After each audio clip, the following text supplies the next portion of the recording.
మళ్ళీ పోవాలంటే 7-8 గంటలు పడుతుంది. అప్పుడు ఏంది నార్కట్పల్లికి 6 గంటలు పట్టింది పోయినసారి. ఈసారి ఒక హాఫ్ అన్ అవర్ డిలేగా పోతున్నాను అంతే.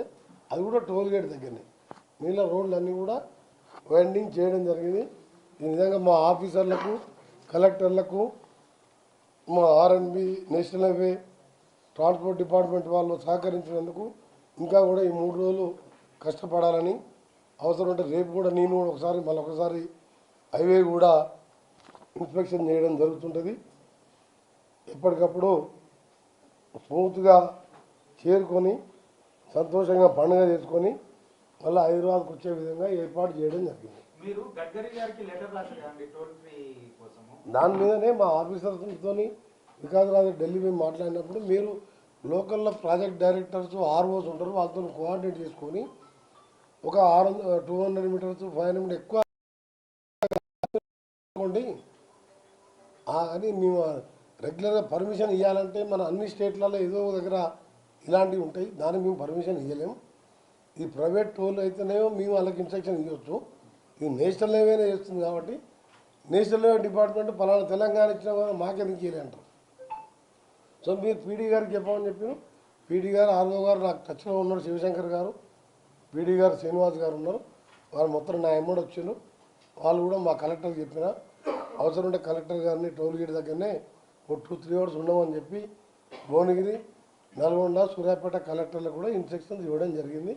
ఆ విధంగా వాళ్ళు తప్పకుండా అవసరం ఉన్న దగ్గర టోల్ కూడా అన్ని గేట్లు కూడా మొత్తం ఒకటే ఇటు సైడ్ పెట్టినాం. హైదరాబాద్కు మొత్తం గేట్లు 12 ఉంటే 11 అటు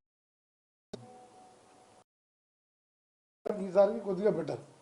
నెక్స్ట్ ఇయర్ వరకల్లా ఈ స్ట్రక్చర్స్ పూర్తవుతుంది. 4 లేన్ కూడా స్టార్ట్ అవుతుంది కాబట్టి వచ్చే సంక్రాంతి నాటికి హ్యాపీగా 2.5 గంటల్లో విజయవాడ ఉన్నట్టు చేసే విధంగా నేను మినిస్టర్గా, ఎంపీగా ఉన్నప్పటికెళ్ళే ఇది మా జిల్లానే ఎక్కువ ఉన్నది కాబట్టి మా జిల్లాతో పాటు 2 రాజధానులు కలిసేదానికి రష్ ఎక్కువైంది. మామూలు డేస్లో కూడా పొద్దున పోయి సాయంత్రం వస్తున్నాము. సో 8 లేను హై స్పీడ్ వస్తుందంటే ఉదయం పోతారు, సాయంత్రం వచ్చేస్తారు, ఫ్లైట్ ఎక్కే అవసరం కూడా ఉండదు. దాని మీద దాన్ని చేయడం జరుగుతుంది. ఆ ఇష్యూ క్లోజ్ అయింది. మీకు ఇంకొక అప్పీల్ లాగా చేస్తున్నాను.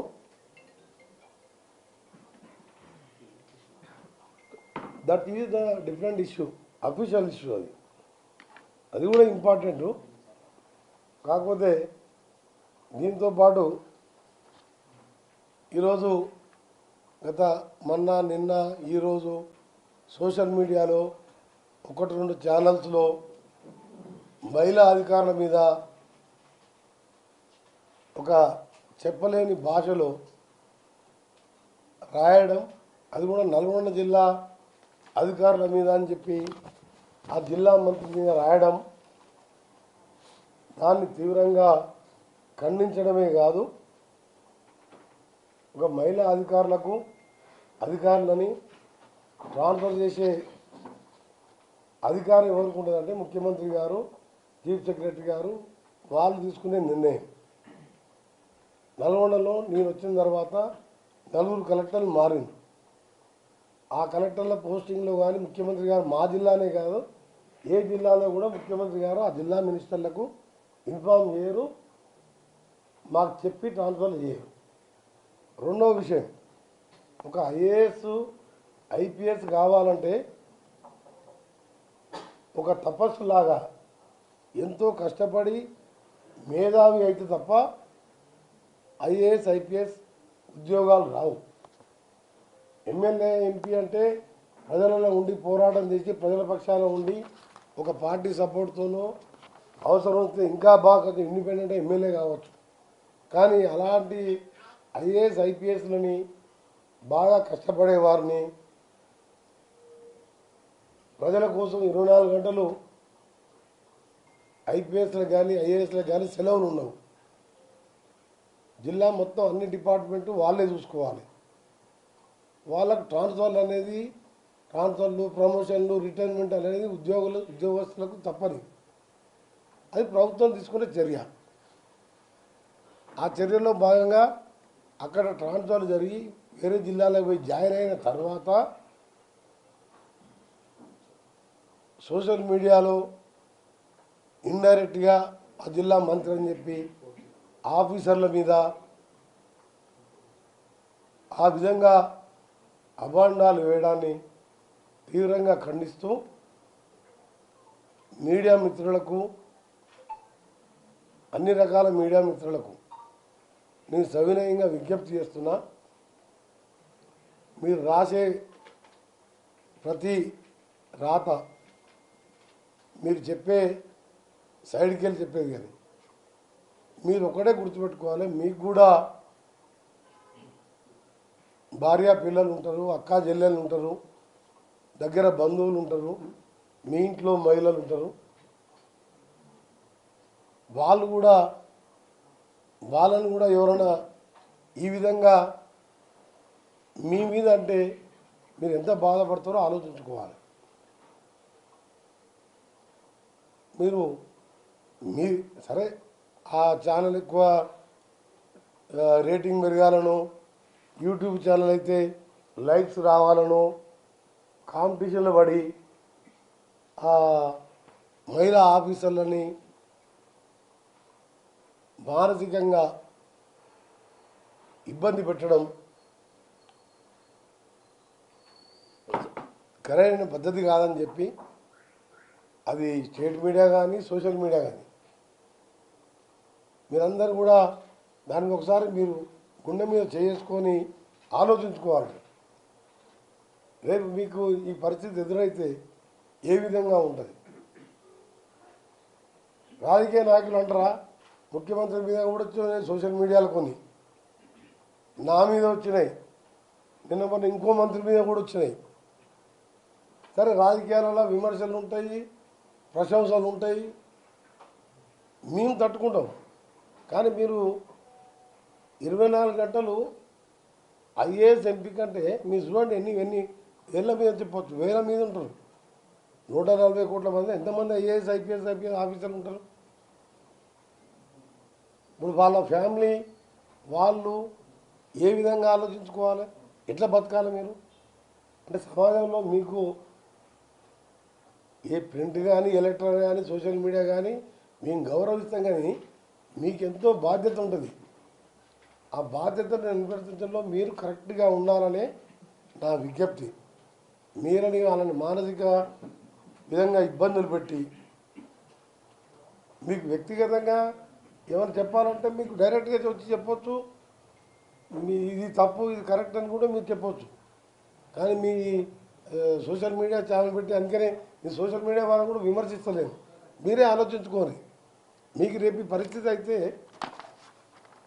ఏదో విధంగా మీరేమైనా చేసినా చేయకుండా మీ మీద కోపం ఉన్నా లేదని పెట్టుకోవచ్చు. దీనికి లిమిట్ లేదు కదా, దీంట్లో ఏం మీద అబ్జెక్షన్ లేదు కదా, దీనికి పెట్టుకుంటే అప్పుడు మీరు ఎట్లా ఉంటారు? ఇప్పుడు ఆ ఐఏఎస్ ఆఫీసర్ పరిస్థితిలో ఉంటే మీ పరిస్థితి ఏంది, మీ ఇంట్లో పరిస్థితి ఏంది, మీ బంధువుల పరిస్థితి ఏంది? నిజంగా ఎందుకంటే ఒక మహిళా ఆఫీసర్లు అంటే వాళ్ళు ఉద్యోగాలు చేయడమే తప్ప ట్రాన్స్ఫర్లు వాళ్ళు చేస్తుంటారు. గవర్నమెంట్ వాళ్ళ ఇష్టమైనట్టు ఎప్పుడు చేయాలి అడ్మినిస్ట్రేషన్ ముఖ్యమంత్రి గారు అది. అరే, గౌరవ ముఖ్యమంత్రి ప్రజల కోసం 24 గంటలు పనిచేసే ముఖ్యమంత్రి ఒక్కరోజు రెస్ట్ తీసుకోకుండా ఆయన మీద కూడా ఆ మధ్యలో సోషల్ మీడియాలో ఒకటి చూసిన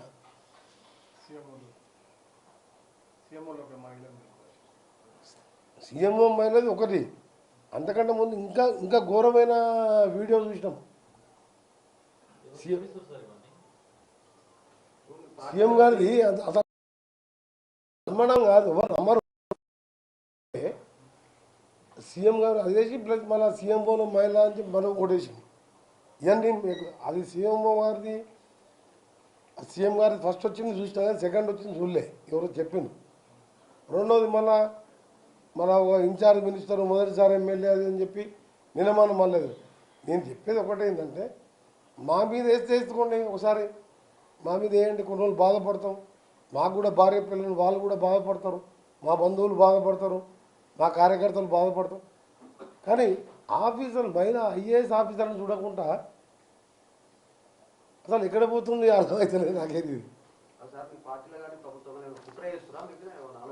లేదు నా మీద కాదు బాగా సీఎం మీద నువ్వు వేసినావు నువ్వు కాదు సీఎం గారు పోతున్నట్టు బండి నడుపుతున్నాడు ఒక ఫోటో వేసి పెట్టిన ఐటమ్ సీఎం వల్ల మహిళ ఆఫీసర్ మొత్తం ఎప్పుడో సీఎం చూసిన మీరు మహిళా ఆఫీసర్ సీఎం గారు ఎప్పుడన్నా ఆఫీస్లో మీరు చూసినా ఏం ఐటమ్ అది నేను మన మొదటిసారి ఎమ్మెల్యే ఇన్ఛార్జ్ మినిస్టర్ అని ఇప్పుడేమో నల్గొండ మినిస్టర్ చంద్రబాబు మినిస్టర్ అని ఏమన్నా మీరు చూసినా మీరు దీనికి ఏమన్నా దానికి అదే ఎవరు అనుకుంటే మీరు వేస్తున్నారు అది కాదు దానికి పొద్దు ఉదయమే డీజీపీ గారితో క్లియర్ కట్గా మీరు పోలీస్ పరంగా రిపోర్ట్ చేయాలని గంట సేపు శివధర్ రెడ్డి గారితో డిస్కస్ చేయడం జరిగింది మీరు సమగ్ర విచారణ చేయాలని చెప్పి వారు గంట సేపు వారితో చర్చించడం జరిగింది వారికి కూడా అప్పటికే రిపోర్ట్ ఉన్నది ఆల్రెడీ మా దగ్గర రిపోర్ట్ ఉన్నది మళ్ళా కూడా డీటెయిల్ ఎంక్వైరీ చేసి కఠిన చర్యలు తీసుకుంటామని మా అసోసియేషన్ తరఫుకెళ్ళి కూడా లెటర్ పంపించిందని చెప్పి మళ్ళీ ఇంతకుముందు కూడా మళ్ళా అడిషనల్ డీజీపీ విజయ్ కుమార్ గారు వాళ్ళు కూడా మాట్లాడిండ్రు వాళ్ళ అసోసియేషన్ తరఫుకెళ్ళి కూడా వచ్చింది అది ఎంక్వైరీ చేసుకుంటారు డీజీపీ గారు గంటసేపు నాతో మాట్లాడాడు ఆయనకి ఎట్లా అడిషనల్ డీజీపీ అంత నేను మినిస్టర్ అయినట్టుకు ఒక కలెక్టర్ ఉండే కర్ణన్ ఆ తర్వాత మళ్ళీ హరిచంద్రాన్ని కలెక్టర్ వచ్చింది తర్వాత ఎమ్మడే ఎలక్షన్ పార్లమెంట్ ఎలక్షన్ పర్పస్ చేసి ఆ సీనియర్ ఆఫీసర్గా తీసుకొచ్చి మళ్ళీ హైదరాబాద్ పోస్టింగ్ ఇచ్చారు ఆ తర్వాత ములుక్కెళ్ళి ఒక కలెక్టర్ వచ్చింది ఆ తర్వాత చంద్రశేఖర్ వచ్చింది ఎక్కడ కూడా కలెక్టర్ పోస్టింగ్ వచ్చి ఆర్డర్ అయ్యి ఆ కలెక్టర్ వచ్చి నన్ను కలిసిన దాకా నేను టీవీలో చూసిన తప్ప మాకు తెలియదు నేను కాదు మీరు 14 మంది 13 మంది మినిస్టర్లు